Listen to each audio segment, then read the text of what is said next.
We got some sprinkler parts. And of course, SpongeBob. We're going somewhere with this. Stay tuned.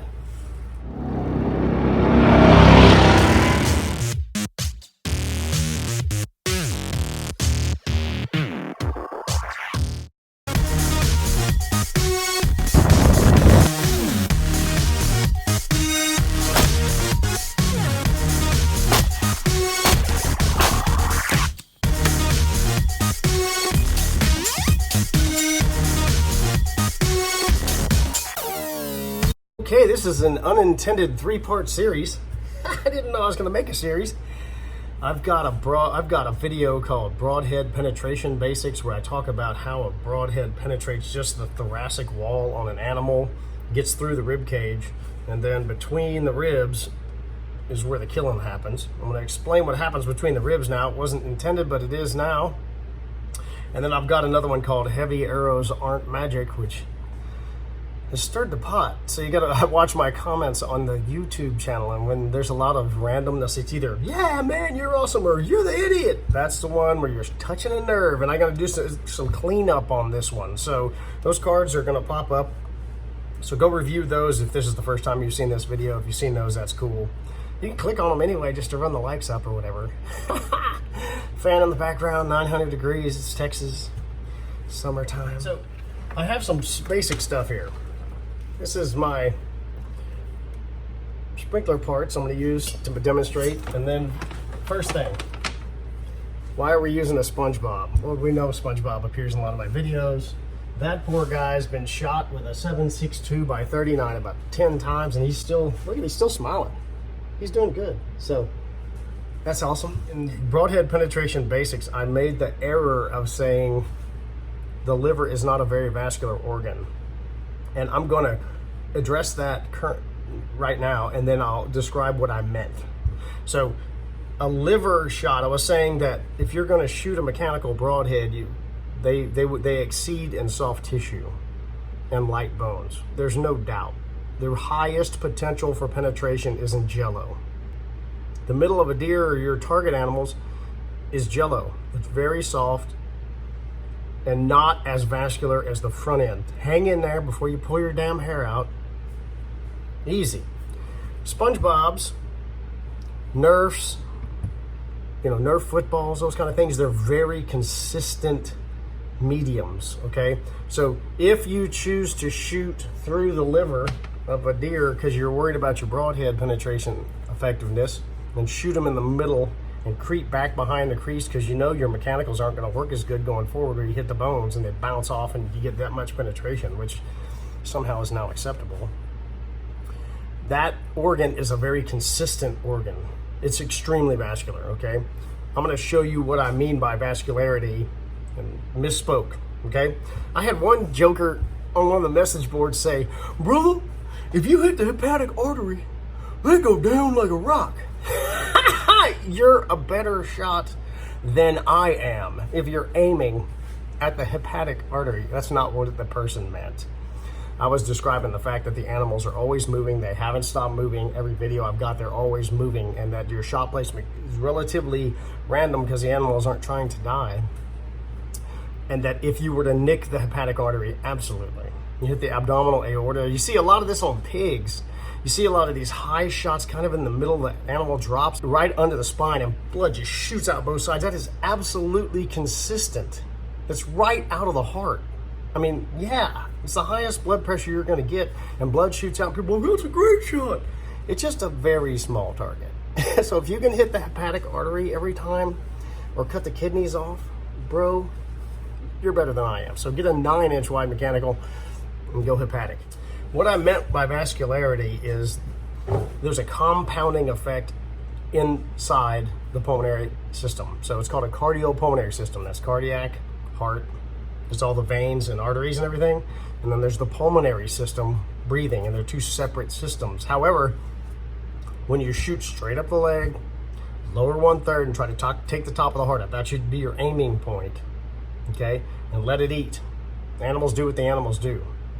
You have a compounding effect when your broadhead goes through that area, and I'm going to show you what that means. This is my trachea. So right here, And right running with them are the very large arteries and veins. Big, okay?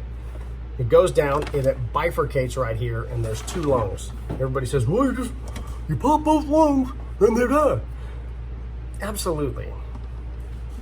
But just like a sprinkler system, okay, you got higher pressure at the city water, you got a regulator, you go down in pressure, you have bigger tubing, and then as you work your way down, you have smaller tubing, okay?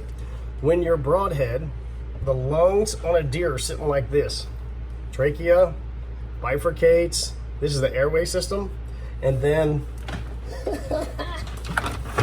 it gets smaller and smaller to microscopic levels. So when your broadhead travels through this, or if you're forward and you sever one of these large airways, that's extremely vascular, because there's a lot of different things being cut off, okay? You're just cutting through all kind of stuff. You shoot an angled shot, and you could have it come in the backside over here, go through this direction, and then sever one of the airways going out. Correspondingly, the cardiac system is exactly the same. Now it comes off the heart in this direction, right? Technically like that. But all of this exists in that area as well. That was awesome.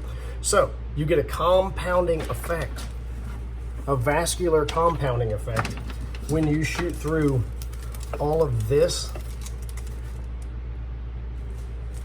with your broadhead, rather than one consistent piece of meat, okay? Liver hits work.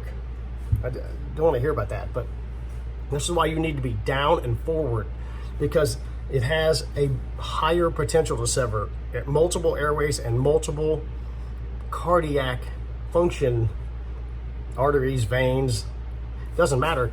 It goes through multiple airways and multiple arteries and veins as it travels through the chest, which helps you acquire your game faster. So that's why we're talking, you shoot adult broadheads and get really, really sharp, get your weights up, 550 minimum, and drive that arrow as far as you can through this, and it causes more damage. Yeah, it pops the lungs, absolutely. It's called a pneumothorax. The lungs actually compress on themselves, that's fine, but you want to sever all of those little arteries, veins, and airways too, and cause a compound damage effect. And then having holes on both sides of the animal also helps.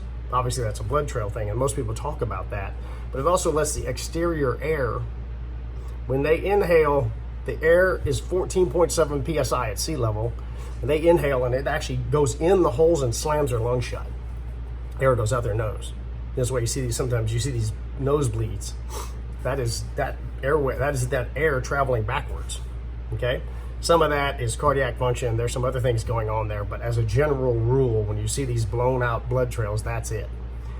Yeah, I know some of you guys are more technical than I am, and just easy. I can only get so far on this. I get that the blood will fill up the trachea, and then they're gonna inhale and blow it out. I know about that.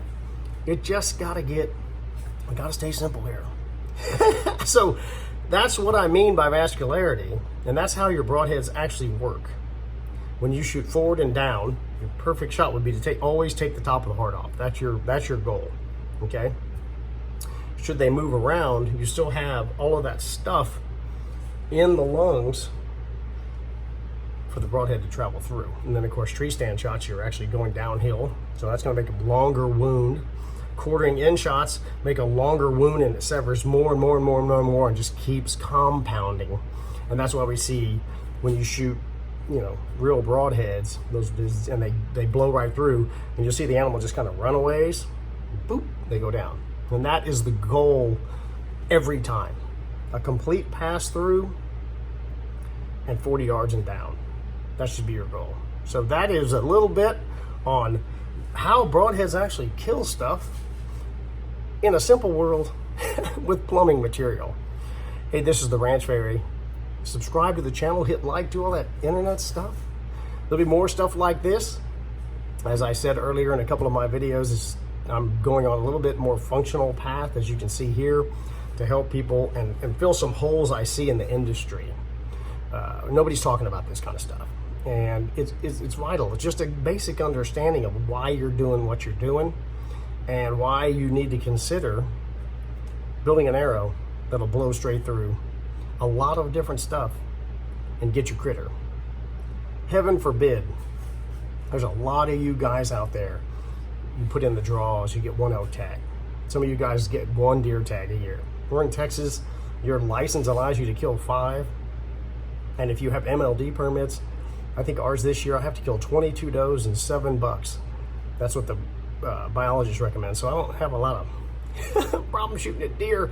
But if you have 1 tag, 1 hunt, let's say you're just having a rough year and you got 4 days to hunt, you might want to watch some of the Ranch Fairy stuff, push the odds in your favor that you will acquire your animal instead of being sad, because that's no fun. Subscribe to the channel, hit like. Ranch Fairy out.